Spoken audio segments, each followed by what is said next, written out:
And we are headed to the end of the book. So you can imagine July 4th, it is fireworks time. And when you finally get tired of spending the $10,000 yourself, you go watch them somewhere else, right? And so you go to the lake, or you go to Murray, or you go even to the big city to watch the firecrackers. And, they have all the different ones go off. And then right at the end, you have the building, and then the big finale, right? Well, if Ecclesiastes was a fireworks show, this chapter 11, that's where we're at. Yeah, chapter 10 is the beginning of the finale, and we're headed to the big explosion, the great point. What is the whole duty of man that comes in Ecclesiastes chapter 12? So to build the momentum of what he's working on, we're going to turn into, it looks like Proverbs. It's going to be one proverb after another, because a lot of times when you're reading this, people really want to listen to the Proverbs. It's a short saying. It's fun to repeat, so people really listen to that part. And so that's a little bit of what we're going to be running into, but that's the reason why Ecclesiastes works this way right here. Now, we're going to talk about, mainly it's two things. What you do is important, and what you say is important.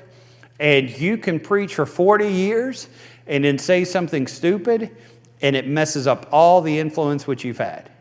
You can have a great relationship for a long time and then make one major mistake, and it's going to color everything that's there. And that's a little bit of what we're going to come through as we notice. All right, so verse 1, since it's not lunchtime yet, we can talk about it. A dead fly putrefies the perfumer's ointment and causes it to give off a foul odor. So does a little folly to one respected for wisdom and honor. All right. Now, some people don't like eating church potlucks. How come? You don't know what happened to the stuff that's been brought there. Sometimes that makes you a little nervous, right? Aunt May's pudding, you're like, okay. All right.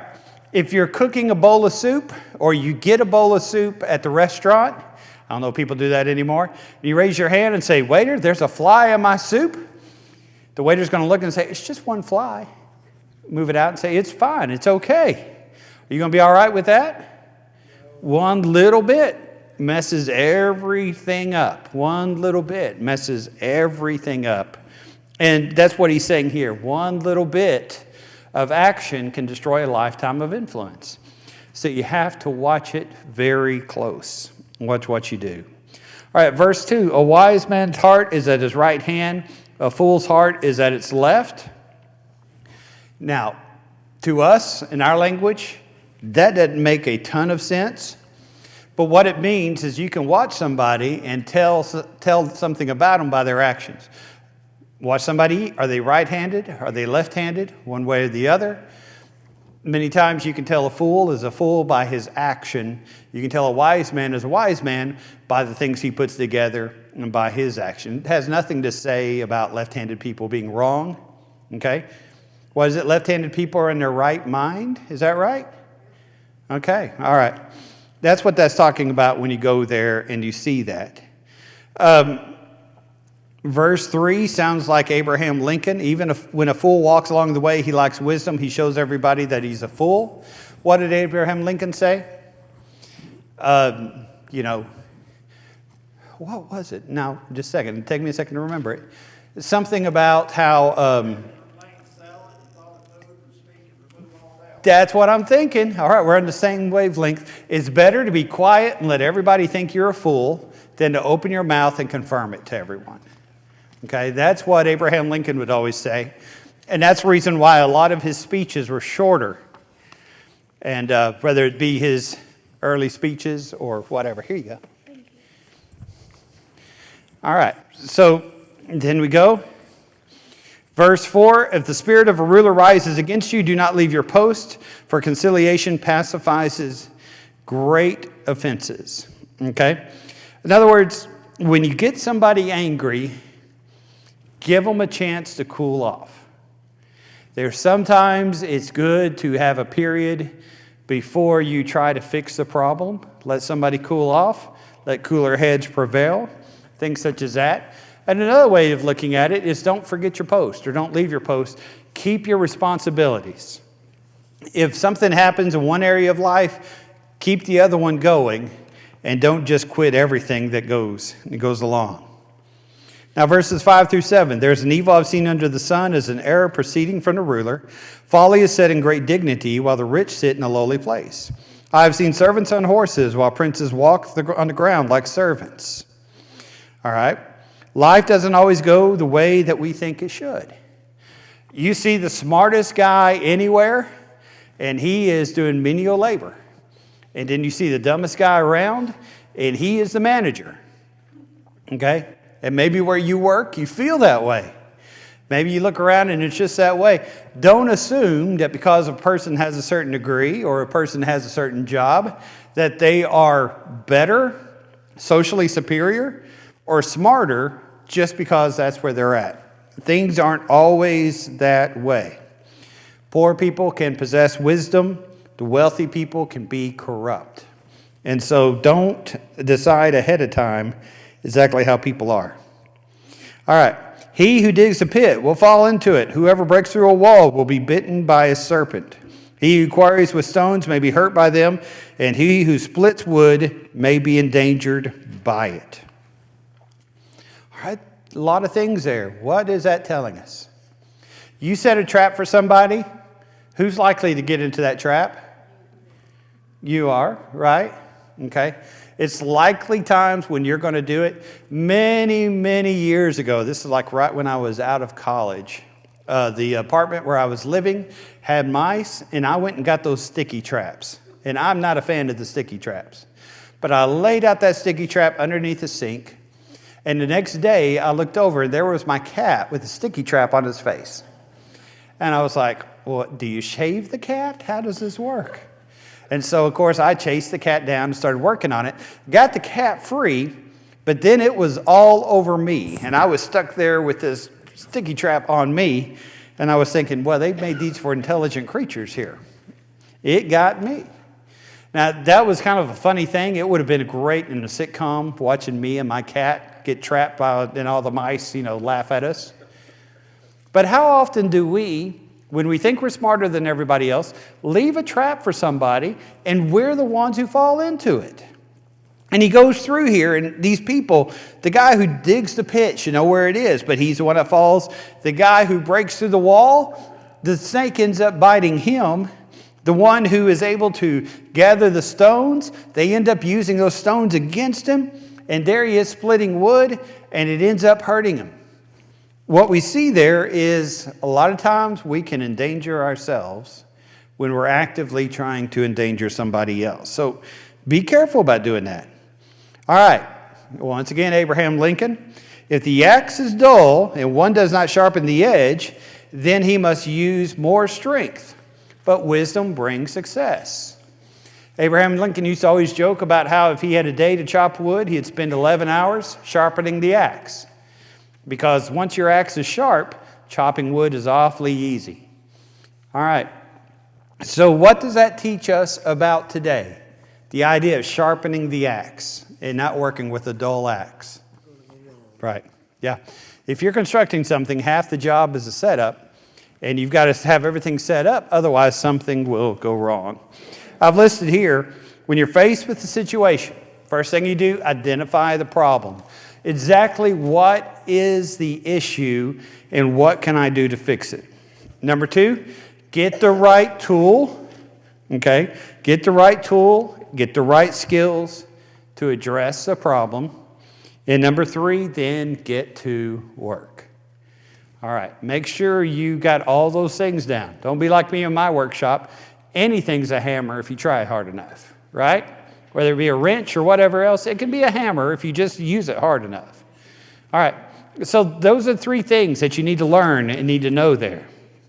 Now, verse 11, a serpent may bite when it's not charmed. A babbler is no different. Okay, the issue with listening to someone's gossip. Someone comes up to you and says, hey, this person did this and this person did that. The issue with being their friend and listening to their gossip is guess exactly what's going to happen when they are with someone else. they're going to be talking about you. And it's just like one of those people in India who charms that snake out of that pot. As long as you're charming, as long as you're entertaining, you're safe. But once you do something that doesn't entertain or doesn't charm, then they bite you.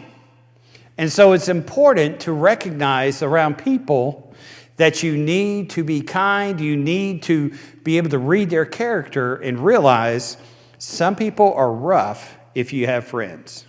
Okay? Now, that you earn charm, someone's love or approval, you have to continue to earn it. And I have here, it can apply to personal relationships. Okay? It can apply to church worship formats. All right? If you got to do weird stuff to get them to show up, guess what you got to do to keep them? You got to keep doing weird stuff, right? And the same way with business, okay? All right, somebody comes and buys your product because it's 50% off. They come the next day and it's no longer 50% off. What are they going to do? They're going to love it so much they'll pay all their money. No, they're going to go find somebody else who's 50% off. And so you have to recognize sometimes the way that we win friends is not the way we want to keep friends. And you have to recognize that about situations, absolutely.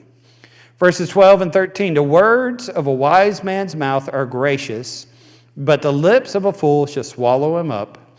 The words of his mouth begin with foolishness, and the end of his talk is raving madness.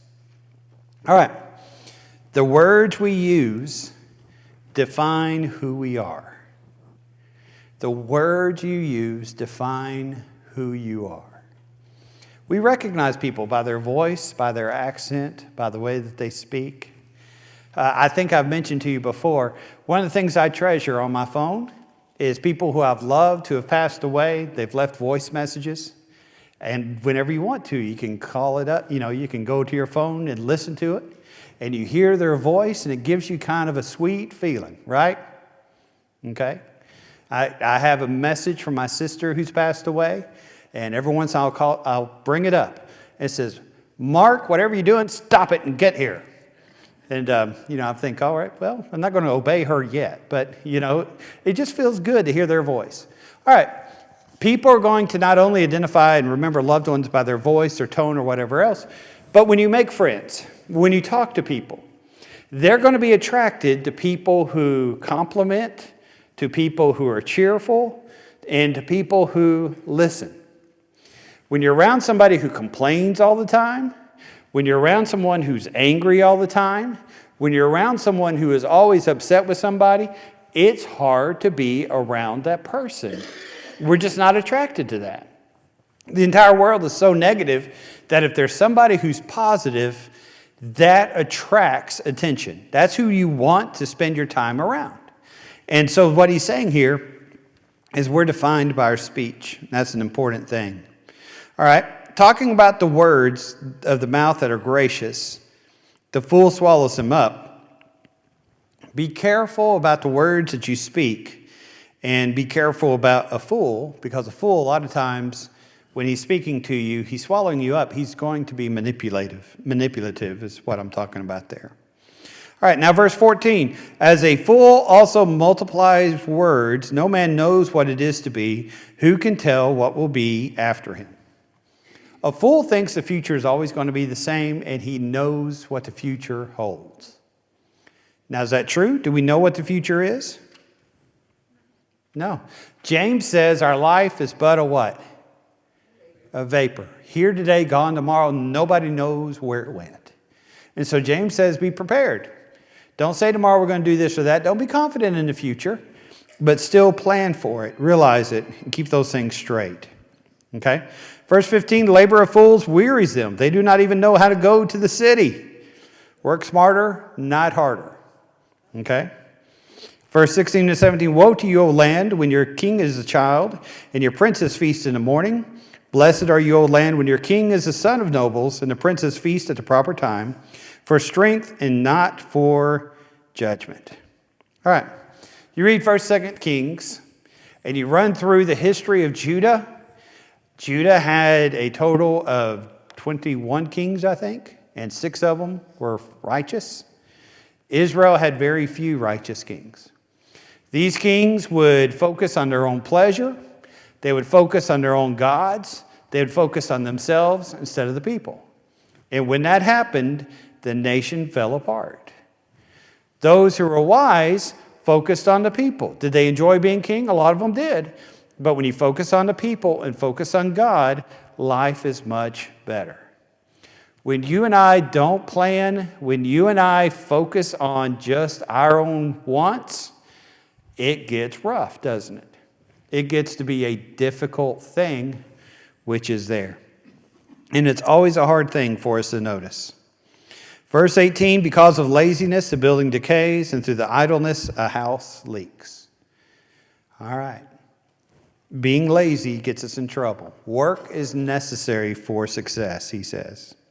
Now look at verse 19. A feast is made for laughter. Wine makes one merry. Money is an answer for everything. Okay. Now he's speaking there kind of in an ironic way. Is that the key to happiness? Remember what he said before? Eating everything you want, whenever you want, is that a key to happiness? Guess what happens when you get older if you spent your whole life eating whatever you want? Staying at the buffet all the time, huh? You have diabetes type 2, you have obesity issues, all these things start piling on to you, okay? What happens if you enjoy wine and you enjoy it all the time? Become a drunkard. You end up destroying your life. Money answers everything. Does money answer everything? Not quite, does it? Okay? And a lot of people think, man, if I just had this, this, or this, I would be so happy. Life really is a little bit deeper than that. Okay. Balance is needed in everything that we do. Now, verse 20, do not curse the king, even in your thought. Do not curse the rich, even in your bedroom. For this is where we get it, a little birdie, a bird of the air may carry your voice, and a bird in flight may tell the matter. All right? Watch what you say out loud, because somehow our words get echoed, or maybe best said, repeated. Okay? Just because someone's not in the room doesn't mean that they don't hear what you're saying. And so be very careful about what you say. Be very careful about how you come across to folks. That's an important thing for us to notice.